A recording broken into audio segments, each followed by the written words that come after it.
जिम्मेदारी भी आप हैं। मैं तो चकित रहा जब मुझे पता लगा कि 3.5 लाख रुपए ग्राउंड के लिए हमारे भाइयों को देने पड़ेंगे। पैसा जुटा के 3.5 लाख रुपए खर्च करें, 3.5 लाख रुपए। और क्या क्या नहीं करना पड़ा और क्या क्या हो रहा है हम सब देख रहे हैं।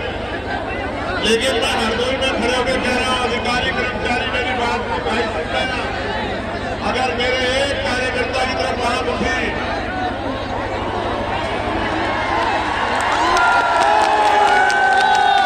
वो सुनाता आपको, पार्लियामेंट में मैं सुनाता हूं आपको। मैं कहना नहीं चाहता था, मैं कहना नहीं चाहता था क्योंकि उनको मैं इतनी गंभीरता से नहीं लेता। लेकिन मैं कहना चाहता हूं कि लोकतंत्र है। अगर मेरे एक कार्यकर्ता की तरफ आंख उठी तो इस बार हरदोई पैदल आऊंगा, मेरी बात को याद रखना। बड़े बड़े बिल्डिंग वाले जो सत्ता के साथ बदल जाते हैं उन नेताजी के कान में बता देना, मुकाबला टिकाऊ लोगों से नहीं है, मुकाबला टिकाऊ लोगों से है। ये बात उनको बता देना जरूर। बेटा ये बीच वाली व्यवस्था करा दो, 15 मिनट में खत्म करूंगा। मैं समझता हूँ बहुत भीड़ है, ये वाली करा दो बस धन्यवाद हो जाएगा आपका। मुझे वो सामने पर फिर ठीक हो जाएगा।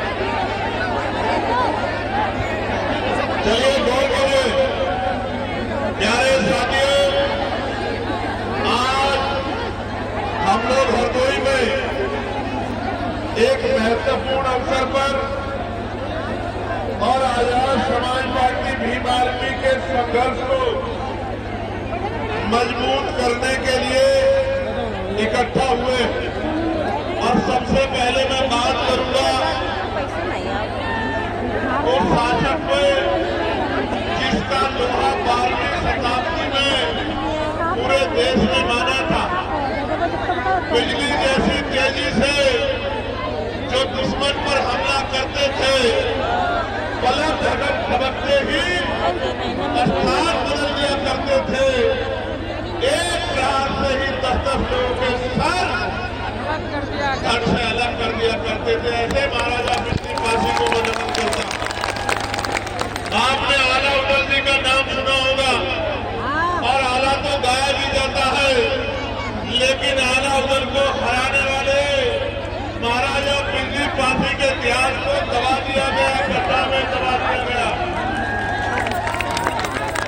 अवध क्षेत्र में सामंतवादी ताकतों को समाप्त कर सामाजिक न्याय के संकल्प को मजबूत करने वाले, भाईचारा को बढ़ाने वाले 103 दिनों तक लगातार गांजर युद्ध में की भूमि में डटे रहे और विजय प्राप्त की और राजा जयचंद की 5 गुना सेना को अपने पराक्रम से गोल छका देने वाले महाराजा बिजली पासी जी को आज हम लोग नमन करते हैं। सम्मानित साथियों, मैं यहां से शुरू करूंगा कि अभी देश के प्राइम मिनिस्टर लखनऊ रैली में आए थे, जहां प्रेरणा स्थल पर उन्होंने लंबा भाषण दिया। प्रेरणा स्थल पर खड़े होके और महाराजा बिजली पासी का नाम 10 बार लेने का काम किया अपने भाषण में। कितनी बार? 10 बार लेने का काम किया। लेकिन आपको शायद ये नहीं पता है कि जो प्रेरणा स्थल बनाया उसमें महाराजा बिजली पासी की जगह एक शानदार मूर्ति भी लगा देते तो हमारे दिल में ठंडक पड़ जाती। बसाने वाले महाराजा लाखन पासी की मूर्ति लगा देते तो हमारे कलेजे में भी ठंडक पड़ जाती।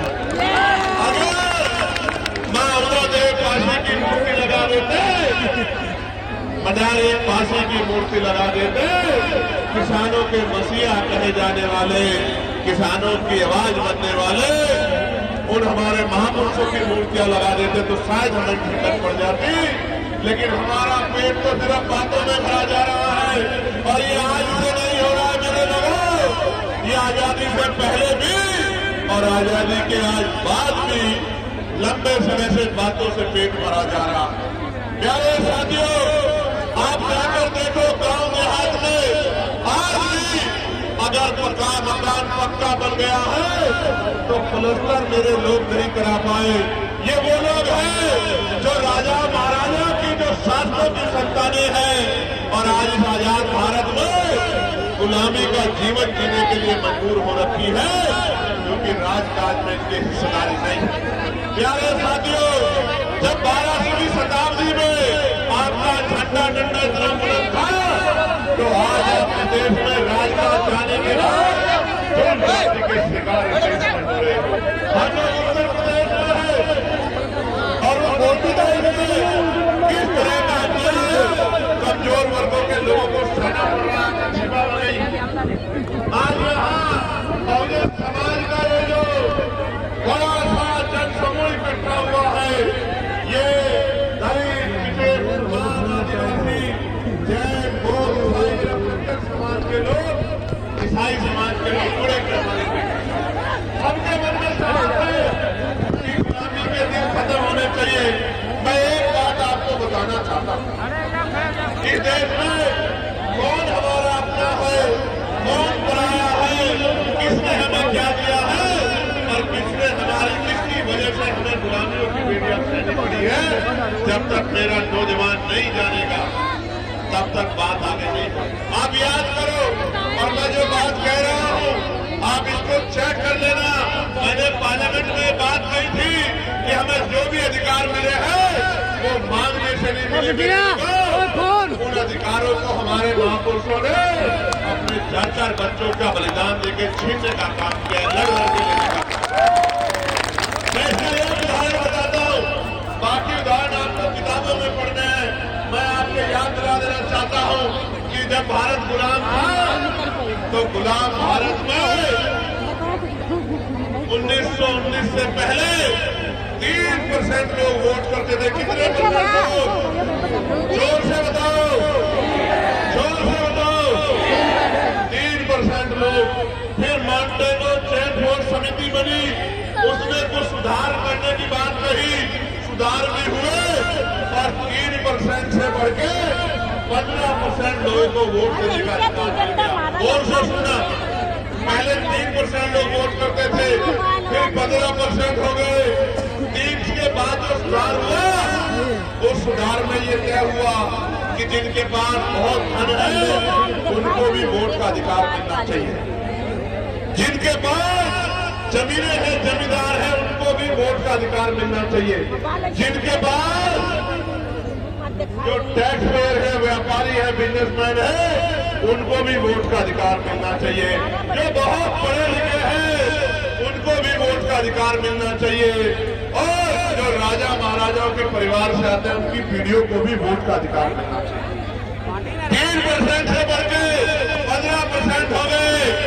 15% लोगों में आपको जानना चाहिए एक भी दलित, पिछड़ा, आदिवासी और कमजोर वर्ग, गरीब समाज का व्यक्ति नहीं था। मैं बताना चाहता हूँ, मीडिया के लोग मुझे सुन रहे हैं, हालांकि दिखाना तो आपको वही है जो आप दिखाना चाहते हैं। मैं कोई ऐसी बात कह दूंगा तो आप कहेंगे चंद्रशेखर ने ऐसी बात नहीं, अगर मैं कहूंगा तो जरूर आप सुन लेना, आप सुना देना। मैं आपको बताना चाहता हूँ, मैं इतिहास की बात कर रहा हूँ, मैं इतिहास का स्टूडेंट हूँ, मैं वकील हूँ। 15% लोगों में देश को जानना चाहिए एक भी दलित, पिछड़ा, आदिवासी नहीं थे। कौन थे? सामान्य जाति के लोग। कौन थे? सामान्य जाति के लोग कौन थे? सामान्य जाति के लोग, और सामान्य में भी जो गरीब सामान्य थे वो भी नहीं थे। कौन थे? जो मजबूत, ताकतवर,